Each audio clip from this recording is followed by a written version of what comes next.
खबर उत्तर प्रदेश के रामपुर जिले से आ रही है, जहां पर डीसीडीएफ के चेयरमैन सुभाष गुप्ता ने बड़े आरोप लगाए हैं।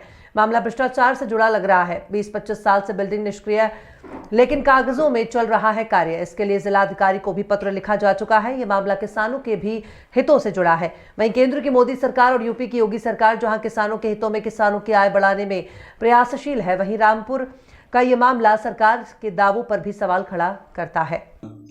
सहकारी संघ पूर्ति भंडारण जो है, इसका क्या पूरा मामला क्या है? पूरा प्रकरण ये है कि धमोरा में धमोरा सहकारी संघ एवं पूर्ति विभाग से सरकारी संस्था है। जी जी। तो इसमें संस्था जो है पहले इसमें खाद वगैरह बिकता था, कपड़ा बिकता था, सब काम होते थे। ये बढ़िया संस्था चल रही थी। जी जी। तो इसमें 25 से 30 साल पहले लगभग कोई गबन हुआ होगा। जी जी। तो तभी से ये संस्था जो है बंद है। जी।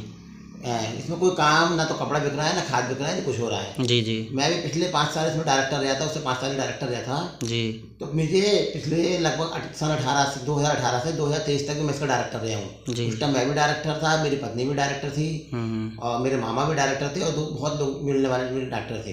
चेयरमैन भी मेरा ही बनाया हुआ था। जी जी जी। तो मेरे उसमें एक संज्ञान में आया है मेरा भी कुछ कि 2022-23 में भी यहाँ पर कोई धान क्रय केंद्र स्थापित हुआ था। जी जी। तो मेरी ये बात समझ में नहीं आ रहा कि जब बोर्ड की कोई बैठक ही नहीं हुई थी, जी पूरा हुई, कोई बोर्ड ने प्रस्ताव ही नहीं करा था धान क्रय केंद्र का, और ना ही कोई कर्मचारी का कोई प्रस्ताव करा, तो धान क्रय केंद्र कैसे स्थापित हो गया? जो कि उस संस्था पर कोई भी परमानेंट ना तो अधिकारी है कोई, और ना ही कोई कर्मचारी है जिसे धान केंद्र का प्रभारी बनाया जा सके।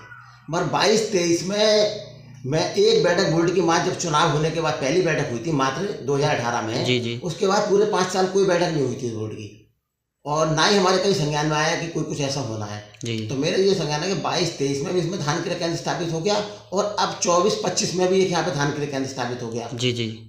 कैसे हो गया, क्या हो गया, किन अधिकारियों की मिली भगत से हुआ, ये मेरी जानकारी मिलेंगे। बल्कि मतलब मैं जब इनसे मिला था उस टाइम के यार से, तो मैंने जब मुझसे कहा था सर हमारे को संघ है, इसे चालू करा दिया जाए। जी जी। और इससे किसानों को धान खाद वगैरह मिल जाएगा, किसानों को फायदा होगा। जी। तो बोले नहीं, वो गवर्नमेंट में है, अभी उसका कुछ नहीं हो सकता, पहले उसका प्रस्ताव जाएगा गोदाम बनने का, उसके बाद कुछ होगा। तो हमने उस टाइम कहा था धान क्रय केंद्र कर दीजिए, तो हमसे मना कर दिया था कि कोई धान क्रय केंद्र नहीं हो सकता, वहाँ स्टाफ नहीं है।